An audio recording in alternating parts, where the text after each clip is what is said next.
Hi guys, welcome to Revolutionary Motion. I'm Kata. And I'm Clemens. And today we're going to teach you guys how far behind the baseline you should position yourself according to your game style as well as your level of play.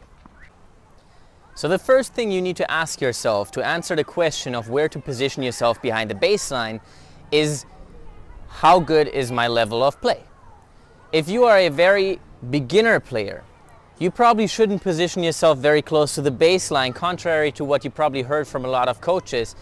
While clearly it takes away a lot of time from your opponent when you do so, it also takes away time from yourself, so it's a lot more difficult to react in time, prepare in time, and ultimately hit a good shot. On top of that, it's very difficult to actually hit a ball back that bounces very close to the baseline if you're standing right behind the baseline. You can see that even in many pros that they try to avoid this scenario. When the ball gets very deep, obviously they see it a lot sooner than we do, they're moving back right away to get themselves that little bit of extra time just to make sure that they're able to step into the court while they're hitting. Now, if you're a beginner player, that's a very difficult task to master. So you should probably position yourself a lot further behind the baseline, because you can always move forward if you need to, but at least you have extra time to deal with. Now, if you're a more advanced player and you feel fairly comfortable with your shots and you feel comfortable trying to take balls early and take them on the rise, you're a little bit in a better position about this, and you can probably stay a little bit closer to the baseline. But even then, it's probably easier to stay a little bit further back just to make sure you have that little bit of extra time to actually produce a better shot. Because many times it's not about how well you can block, but it's about how well can you hit. Now, if you're an aspiring pro player or someone that plays at least men's open level or women's open level, you might be able to take the balls very early and still put pressure on your opponent. But even in that scenario, you should probably be a little bit further behind the baseline than you think, so you have extra space to take a step into the ball if you need to, right?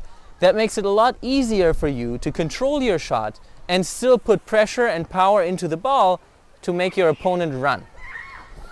Now, after you answer that question to yourself, you have to then look at your game style.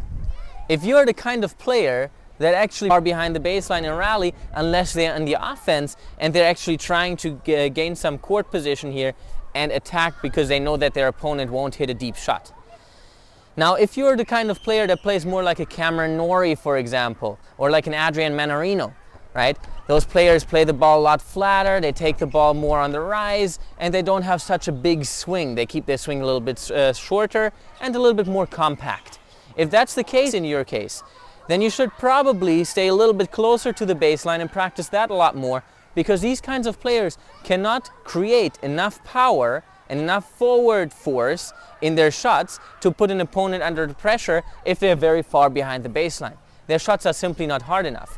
But that's not a big issue as long as they stay close to the baseline and they take the balls early to make sure that their opponent doesn't have enough time to react to the next ball, despite the fact that they didn't put too much power in their shot. Now, many of those players, you will see them stay a little bit lower just to make sure that they get under the ball, even if they take it right on the rise.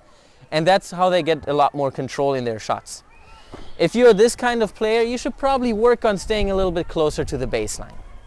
So here we can see Norrie and Ruud playing against each other, and they have very contrasting game styles, and that Ruud is very far behind the baseline in most of his shots because he has such a heavy topspin, and Norrie's actually trying to stay close to the baseline to put Ruud under pressure, despite the fact that he's such a good mover. Obviously, what I just talked about is the basic positioning that you're looking for in a match. This widely differs in different kinds of situations inside the rallies, obviously.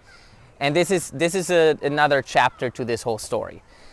If you're looking at the rally, obviously hitting a ball soft on purpose or accidentally that gets a lot shorter requires you to step back in many of the situations. Or a ball that you hit very well that your opponent just barely reaches requires you to follow the ball into the court slightly, right? So these situations are very different from your generic and basic court positioning that you should aim for in a rally. In summary, you need to figure out what type of player you are and how much time you need to make sure that you can adjust your positioning on the court accordingly.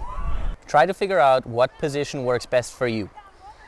Thanks for watching, guys. Please like and subscribe, and we'll see you guys soon.